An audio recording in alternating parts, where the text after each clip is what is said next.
Dr. Sala Bireete.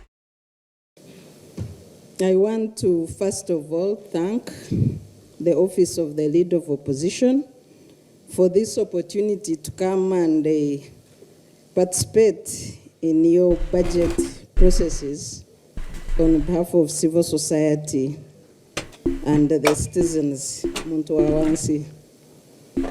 Thank you. The previous presenter has talked a lot about the basics of the budget, so I will deal with the political questions and maybe the constitutional questions, since that is my bias or area I specialize in. Just for purposes of emphasizing a few elements, budget is the most important economic policy tool of the government, and it provides a comprehensive statement of nation's priorities. As representatives of the people, you are always our eyes and ears, and the opposition specifically then becomes the critical voice of the population as the alternative government to come up with pro-people priorities. In the situation we are in, Right Honorable Leader of Opposition, we are in a current fiscal squeeze as a country, but also as a whole group, with a shrinking funding base, including the freeze of donor aid by USAID globally, and that has affected critical sectors, especially health and education in our country. The previous weeks, we saw Parliament debating failure of the Ministry of Education to come up with a A-level curriculum. The process of consultants was being funded by USAID. And the question that Parliament should be asking is who is going to cover the gaps of all sectors in health and education, especially where USAID funds have been withdrawn. Is the current budget framework taking care of that? I was waiting for the director budget to address that. I hope you will get back to that question. Because as a citizen, I expect government to cover its critical sectors like health and education and stop relying on donors and foreigners for these critical sectors of citizens. We have caused a lot of worry to the people living with HIV/AIDS. I know that after the first announcement of donor freeze, the HIV/AIDS clinics called their patients to pick medicine for 6 months. But the political statements going on can also cause some death, because people living on these health drugs don't need to worry about, especially poor people. So if you have people worried about food, most people living with HIV/AIDS, what about a balanced diet? Now they've increased worry of uncertainty over medication. I would expect the Leader of Opposition and your cabinet, shadow cabinet, to make sure that these critical sectors are covered by government 100%. Whether USAID funds are restored or not, donor funds should go to less critical sectors, and health and education should be funded by government. We also have challenges of public debt, skyrocketing public debt, amidst skyrocketing corruption in the country. The figures that come from the IGG as official funds lost corruption are worrying, but also we know that they are not complete. The money lost corruption is beyond the 10 trillion that the IGG talks about, because the IGG survey did not cover money lost in procurement. Yet that's the biggest chunk of money. Fake deals, fake bidders, where government bids and gives contracts to themselves. That's the biggest chunk of corruption, money lost in this country. The opposition has a duty to offer voters a credible alternative to government in office and to make the majority accountable. I know that LOP and your committees, you chair the accountability committees. I've also seen the leads of these committees in the House, and you're doing a great work. What remains to be seen in the work of Parliament is recovery. Recovery of lost monies. We know that prosecution does not work in this country. We have rule by law, and the government only prosecutes those who oppose it and protects those that it considers their cadres. So it would be good for the leader of opposition and your shadow cabinet to move beyond handing over people to police and ordering recovery. Instead, I think that would benefit a taxpayer more than other monies we spend on fake prosecutions that end in nothing, and that's also loss of taxpayers' money. I don't know whether the laws provide for that, but I'm sure any process can order recovery of money. And I think that would benefit us more as a country.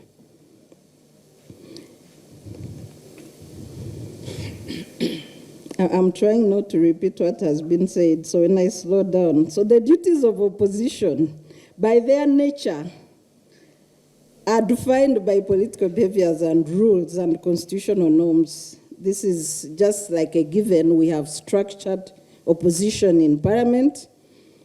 And the authority, so I want to speak briefly about the authority of Parliament. I know that the Director Budget touched on it.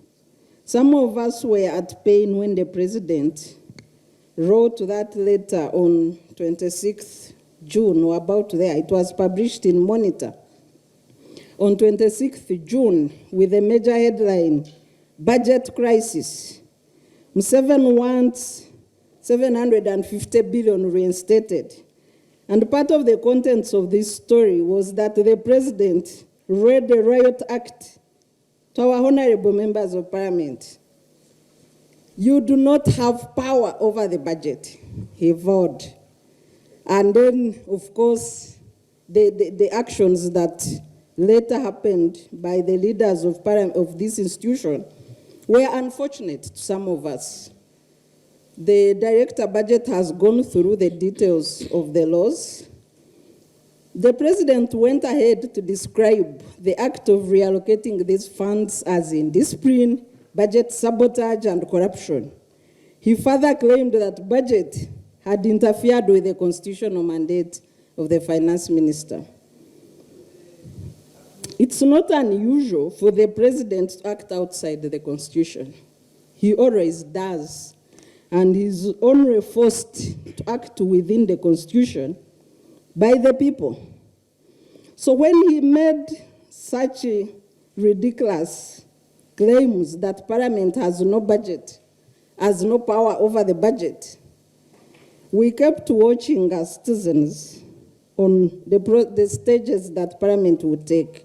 I know some of you tried to push back, but the tyrant of numbers overwhelmed you.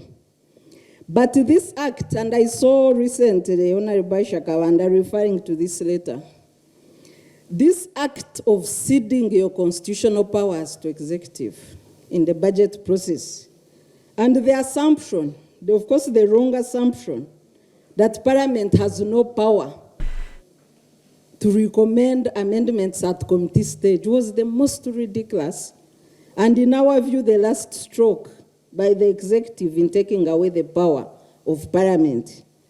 It set a very bad precedent because the tyrant of numbers gave in to the demands of the executive, and I don't know how you're going to recover that power in this new process, or whether you can ask Parliament to vacate its own decisions. I don't know, because that was wrong, irregular, and unconstitutional. Parliament has its powers to appropriate. First of all, an appropriation bill is a bill like any other bill of Parliament. Under functions of Parliament, under Article 78, when the executive presents a bill, you debate, propose, amend, and adopt. The wish of us as citizens was that you should have rejected that bulldozing by the executive over the budget, and then because once you pass it the second time, the president has nothing to do. In the worst case scenario, we had hoped that there would be a government shutdown, like we see in developed democracies. Because if the timelines for budget passes, like we see now Trump is faced with a possible shutdown, a provisional approval of 30 days, if you had rejected for just one day, you would have sent the executive into shutdown. That's what is expected of parliaments. Okay. It needs to happen in this country for the citizens to feel the authority of parliament as the numbers might not favor you, but the arguments favor you. The arguments favor you. The timings favor you. History favors you. If we can't have a shutdown, let's have a walkout. So that it's registered that opposition proposed a shutdown, and because they were overwhelmed, they marched with their leader of opposition. Because what happened that day was unconstitutional.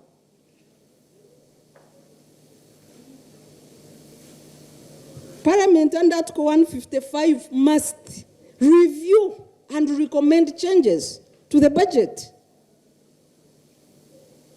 If the executive had not agreed with the changes you proposed, they had time to disagree in the committees. And if they slept on the job, it should not have been your business as the representatives of the people. You can imagine removing money for ambulances to give to donations to companies like Loco and others as a priority. When we have so many people dying because of lack of ambulances in their constituencies. And the people's representatives gave way. I'm not saying specifically you. I saw most of you disagreeing, but I'm talking of the collective parliament as an institution. So this power must be reclaimed. I don't know how. Maybe Europe, you will raise a motion for parliament to vacate the wrong decision they took, that parliament has no business in the budget business, that your duty is a rubber stamp. I don't know how you're going to go over that wrong precedent that was set, but you need to asserting your functions as clearly stipulated in the Constitution.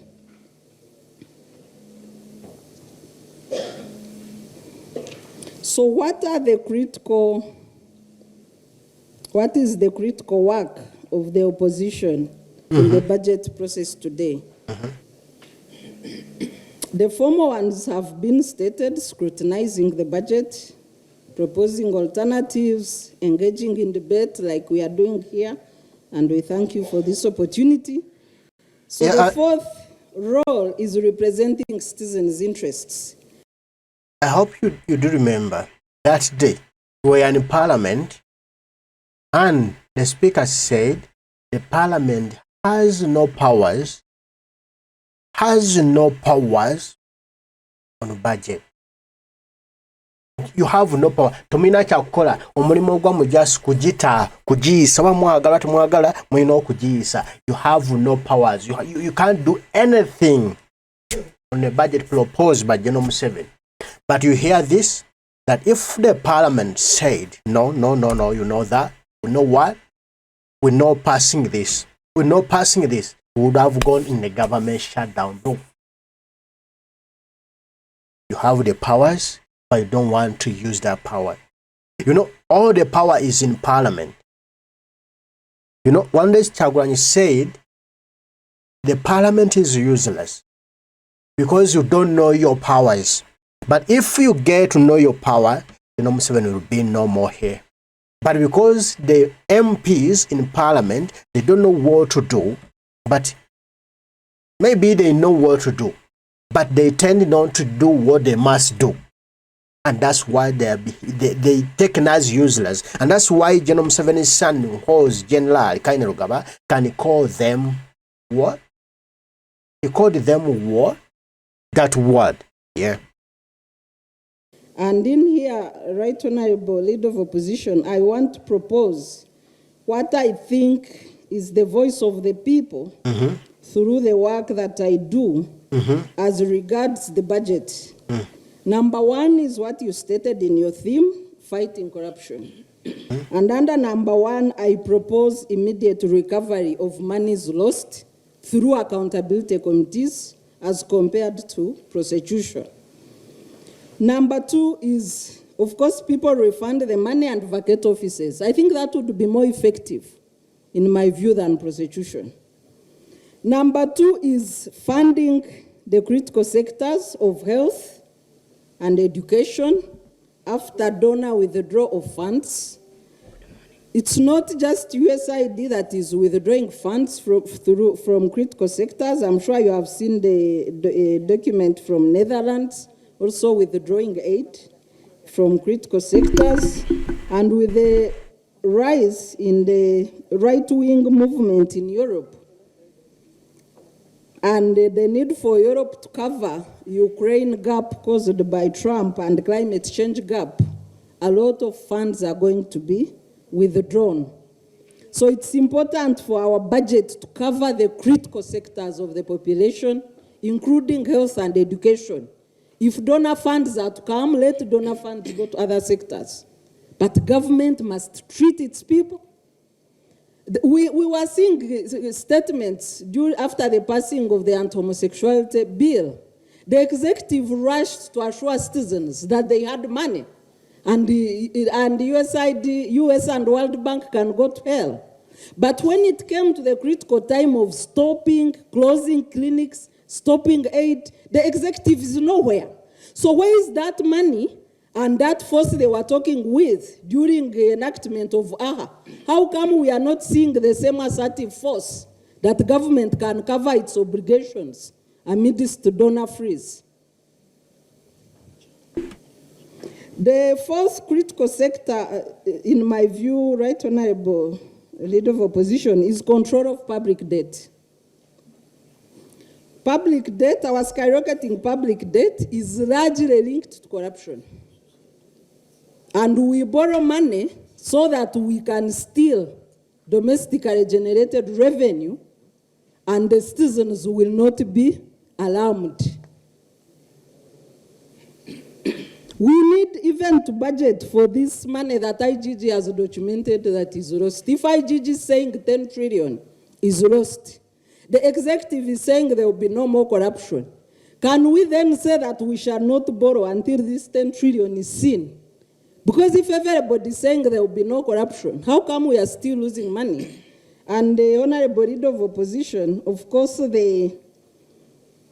the issues that recently happened regarding the Ministry of Finance and Bank of Uganda were of great concern to the citizens regarding corruption.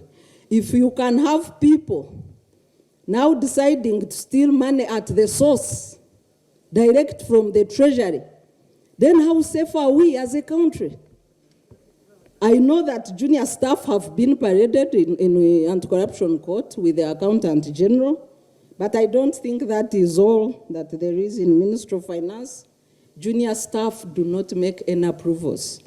We have all run little organizations or little businesses. We know who signs off money. Those people should be paraded in court.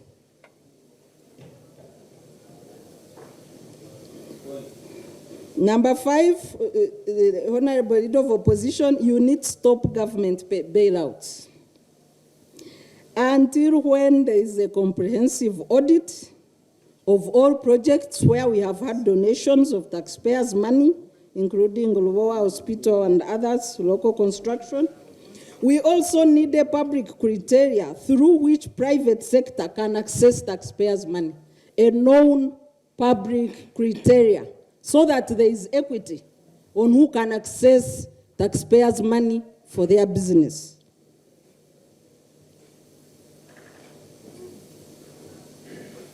It's also important to note that almost all companies that where government has bought shares or where bailouts have been made, these companies deliberately keep declaring losses in their audits to defraud citizens. So the other question that we need answered as citizens is, why is it that it's taxpayers' money which goes into loss-making ventures? Why? Everybody posts losses, including Munyonyo. You need to check their audits to the Uganda UDA. You need to check demand for audits of these companies that have received the taxpayers' money or where government has bought shares. They deliberately post losses. Day 1 to day 10, losses. And why should we keep bailing out loss-making ventures as citizens of Uganda?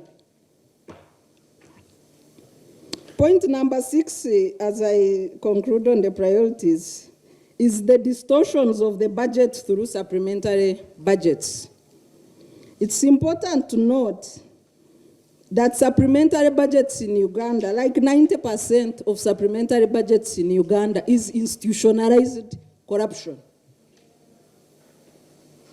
They do not fit the criteria in the Public Finance Act of unavoidable and unforeseeable,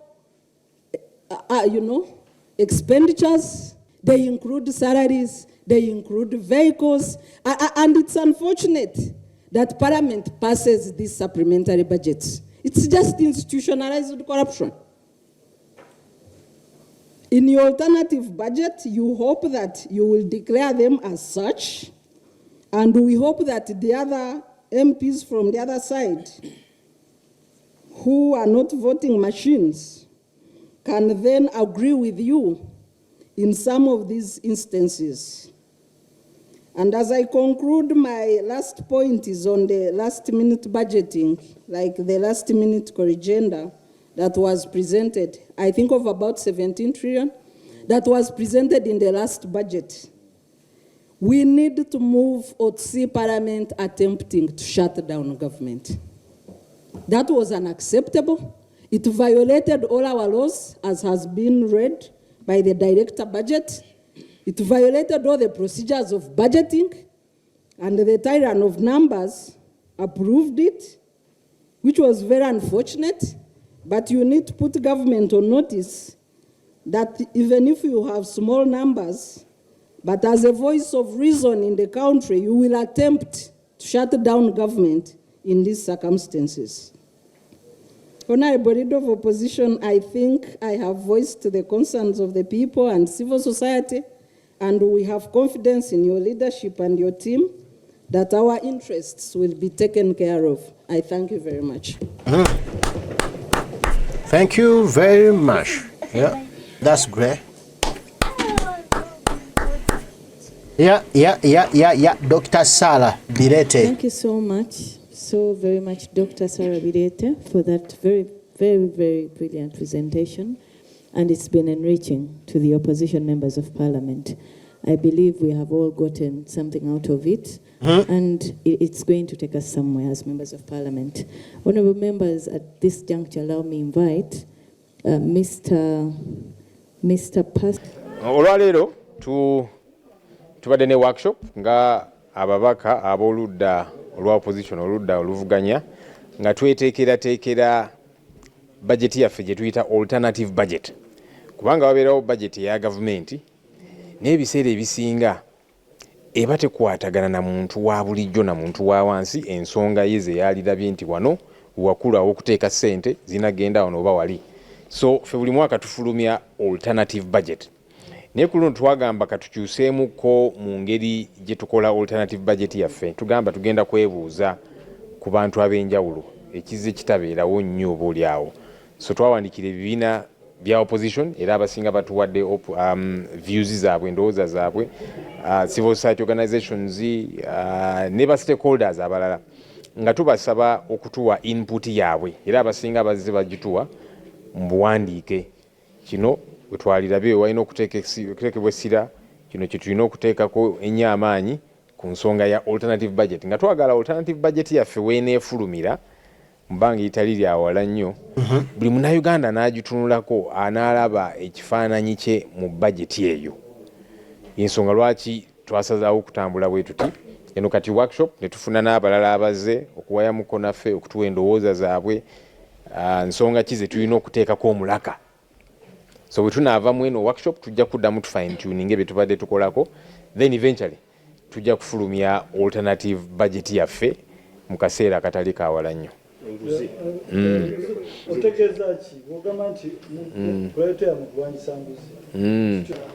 Yes, buli mwaka bwe tukola alternative budget ffe budget yaffe nga abooludda oluvuganya tubeera n'omulamwa theme. Kati theme ey'omwaka guno eri combating corruption, the sure way to effective service delivery.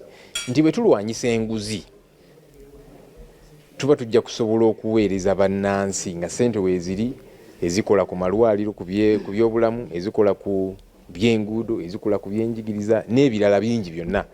Nti kasita tulwanyisa enguzi ng'eggwanga tulina ssente empitirivu. Wano ng'eggwanga twagenda ne tumanyiira abatuvujjirira, abatuwa aid.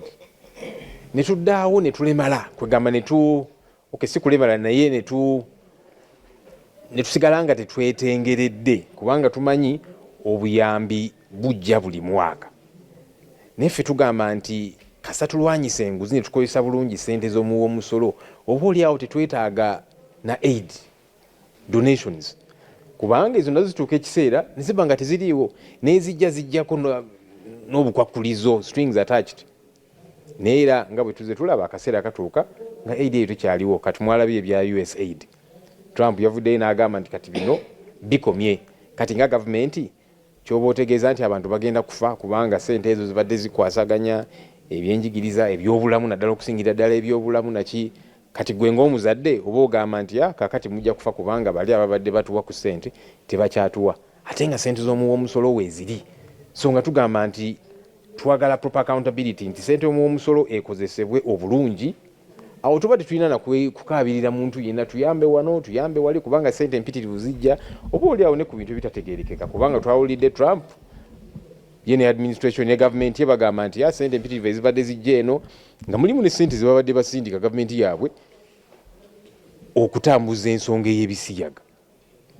Era nga ffe tugamba awo nawo twagalawo accountability kubanga ssente empitirivu ezibadde zijja ku nsonga ez'enjawulo nga mulimu ne ssente ezigenda okuvujjirira ensonga ey'ebisiyaga. Gavumenti tubanja accountability ku nsonga eyo. Gavumenti tugibanja accountability ennyonnyole bannayuganda kubanga twayise etteeka wano era muzze muwulira agamba bano bapromotinga bisiyaga bano biki naye ate Trump ne banne bakola nabo mu gavumenti baga nti Uganda ebadde efuna ssente empitirivu nga mulimu ne ssente ez'ebisiyaga. Kati munnayuganda yeebuuza gavumenti ezo ssente ezo ani abadde azifuna zibadde zikola ki era nga zipromotinga zitya ebisiyaga. Bannayuganda baagala okutegeera.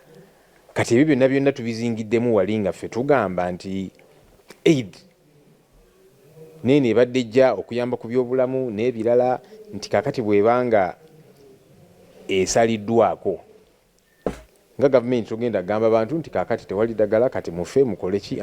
Tusobola okukozesa obulungi ssente zaffe, ssente z'omuwa omusolo ne tuweereza bannayuganda ffe kati awo tusinga okuteeka omulaga. Well, for us ffe nga ffe era muzze mulaba nga twanika enguzi eno era nga tugamba abantu bano gavumenti bw'eba eri serious nga ffe bwe tuli ku nsonga ey'enguzi bagenda bagamba zero tolerance to corruption naki, naye ate tuze twanika ababbi ababba ssente y'omuwa omusolo. Naye ate gavumenti ne bavaayo mu Museveni n'avaayo nti abantu bano mubaleke kasita ssente ze babba baziteeka wano. Kati ffe tugamba ddala abantu abo twagala bakwatibwe, twagala kukwatayo abatonotono. Kati ng'ebigenda maaso mu Bank of Uganda bagenze ne bakwata Accountant General n'abalala abatonotono, naye abantu abo bali ku level ewa directive nti kakati ssente ezenkana bwe ziti zigende wano oba zigende wali. Mulimu abakulu abatwala ministry eyo nabo twagala bakwatibwe bakangavulibwe. N'ekirala twagala ssente ezibbibwa zirikaveringibwe. Bw'oba obbye ssente z'omuwa omusolo tekimala gamba nti kakati ono tumututte mu kooti kubanga batwalayo mu kooti ne babasibako mu remand weeks nga 2 ne bavaayo ne bigwa twabiraba n'ababaka ba NRM be bakwata wano abaali babba sente z'omusolo niye ne bigwa ate nga sente zo zisigala zibbibwa kati nga twagala abantu bano bakangavulwe ne sente zino zikomezebwewo nti gwe tukwatidde mu kituli sente ezo zizeewo Munnayuganda leme kuzifiirwa sente ezo ozikomyewo either tutunde ebintu byo ebibyo kati fezi proposal tuwa either tutunde ebintu byo naye nga ekyo kinaasoboka Joel mulembe gwa Museveni ng'akyaliko abantu basobola kulinawo sente zabbye abantu tulina kulaba nga tufuna gavumenti empya eyakyagulanyi ssente mu lubadde oba ey'abannayuganda in a new government in a new Uganda ezo sente bajja kuziza they'll bring back that money whether they like or no they'll bring back that money because it's not their money it's our money it's taxpayers money so they must bring back our money whether they like or not we must sell their properties we must sell whatever they have we must freeze their bank accounts and we get that money they have stolen we'll just count how many years have you been in this place how much money have you stolen and we'll gain that money then we find all ways where to get back that money from you. Ekijja kusoboka ne mu government y'abantu ey'abannayuganda nga maze okuleta Kyagulanyi Center mu Robert Bobi Wine nga Gino Museveni si akyali omukulembeze wa kuno ezo sente zijja kudda. Nga sente ezo ziddizibwawo. Bwe tukola ekyo abantu bajja kulaba nti ensonga eno ey'okuba sente y'omusolo eri serious kijja kubaziyiza okubba sente ezo. Gavumenti esuubira okukozesa over 200 billion mu mwaka gw'ebyensimbi ogujja okulwanyisa obuli bw'enguzi. Olowooza na zino nazo tezigende mu nguzi nga weesuubira okulwanyisa. Is it a solution? Tulina ebintu bye tulaba ne bitutangaaza naffe twalaba abakulu abamu baava mu ggwanga erya Zimbabwe ne bajja wano e Uganda mbu bazze kuyiga engeri ey'okulwanyisa enguzi. Nga bano bali serious ku kye bakola. Bazze kuyiga engeri ya kulwanyisa nguzi oba bazze kuyiga engeri y'okulya enguzi omusolo kubanga kye kiri wano mu ggwanga lyaffe. Twalabye n'okulaba nti obuwumbi 2 bagenda buteeka mu kulwanyisa enguzi. N'obuuza exactly kikubanga mujja kulaba amawulire ne bino obuwumbi 2 nabo bujja kubbibwa. Ate kaba kulwanyisa enguzi okulwanyisa enguzi nazo baziridde enguzi bulyawo nga zibbiddwa. Obuzibu bwe tulina mu ggwanga lyaffe nti enguzi oba okubba sente y'omusolo tekiri risiki si kya bulabe. Waliwo amawanga agamu nga kibeera kya bulabe nnyo okukwata ku sente y'omusolo. Bw'ozikwatako bajja kuwanika kalabba bajja kusiba ebyo byonna babitunde n'ekirala kugamba amawanga agali eyo agamu nga okubba sente y'omusolo si kyakendeera katogere bwe tutyo. Si nti abantu abo oba batya nnyo Katonda oba bantu balungi nnyo lwakubanga systems zaabwe zikifuula kya bulabe okubba sente y'omusolo. Kakati wano Uganda abantu bangi buli Sande babeera mu masinzizo ku Lwokutaano n'ennaku endala era mu statistics bw'otunula 80% Christian n'abalala naye obubbi obuli wano buyitirivu. Lwaki? Kubanga si kya bulabe. Omuntu amanyi nti ajja kubba sente y'omusolo asigale nga yeetaayaya nga akola kyayagala oluusi bakwatako katono wiiki emu weeks 2 ne biggweeraawo. Kati twagalawo tuveewo tujja okusobola okubeera ne sente ezikwasaganya service delivery kubanga bano bulijjo betwesibako mu tuyambe donor funds n'ebirala kati kitandise okweyoleka zigenda zikoma. Ate nga abo nabo tetulina kubeesibako nnyo kubanga tewali muntu akuwa sente nga za bwereere era ajja sigala akuteekamu omukono kati kola kino akuwa order ku kiri ng'ayagala ye agenda yiye yebeera etambula nga bwe tuzze tubiraba. So today we held this workshop as we shape our alternative budget priorities as the opposition. It's a bit of a different modus operandi this time around. We've made it consultative. We're consulting different opposition political parties, civil society organizations and other stakeholders so that they get to have their input. That way the ordinary Ugandan people will get to see themselves through our alternative budget, which we shall present in not too long from today. Our theme is combating corruption, the sure way to effective service delivery. We are saying when you fight corruption, Once we are able to deal with that monster called corruption, we shall have available funds to deal with healthcare, education, infrastructure, and all these other service delivery issues. It is actually very possible because as it is becoming obtrusively clear, donor funds are lessening. USAID is becoming history.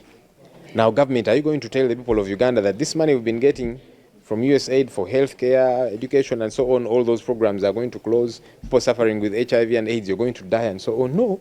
You've got to find that money within our economy, and that money is available if we're able to deal with the monster called corruption.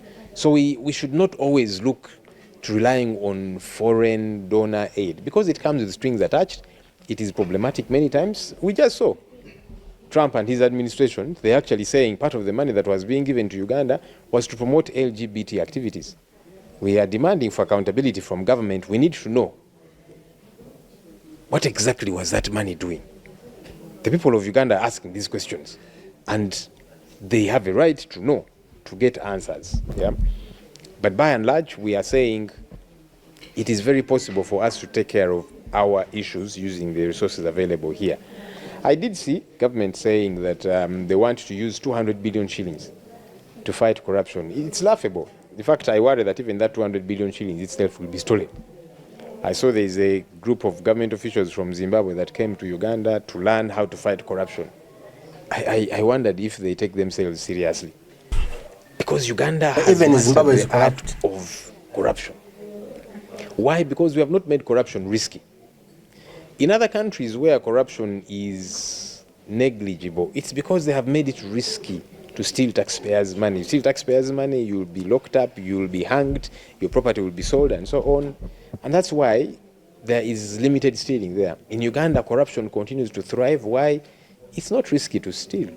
You steal, you get promoted. You steal, you'll be defended. They'll go after some of these small junior fellows, but the real big thieves will not be touched. That's why it continues to thrive. That's what we need to deal with as a country. Well, I'm glad that we, number one, were able to expose corruption.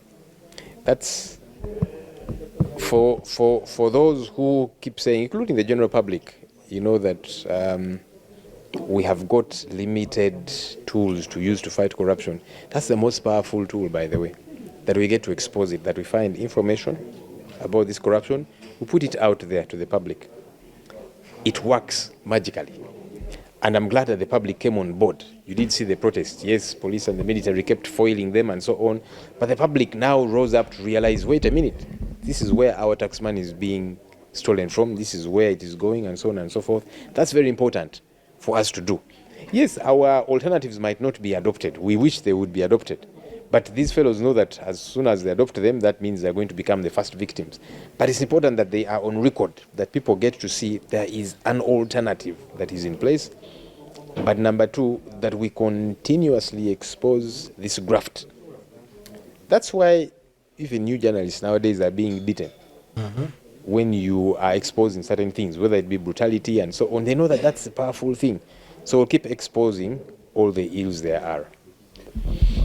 Yeah, we, sadly again, even with the reports that we table, even with the proposals, many times they are disregarded. But like we are saying, even if it were a few of these were to be acted upon, that if somebody steals taxpayers' money, it's not enough to lock them up. We normally see people being jailed, like the most recent time, these NRM MPs who were stealing money.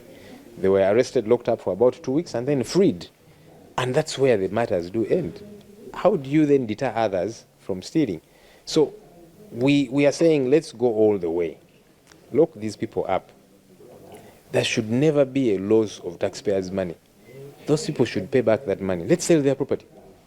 Yes, so that others will realize it is risky to steal. You won't steal and get away with it. So some of the others, they say, let me steal. If I'm to be arrested, I'll be in for just about 2 weeks and I'll come out and enjoy my money. No, we can recover this money from these thieves. We can do lots of things to make sure that it is risky to steal taxpayers' money. The aid it was sending to Uganda,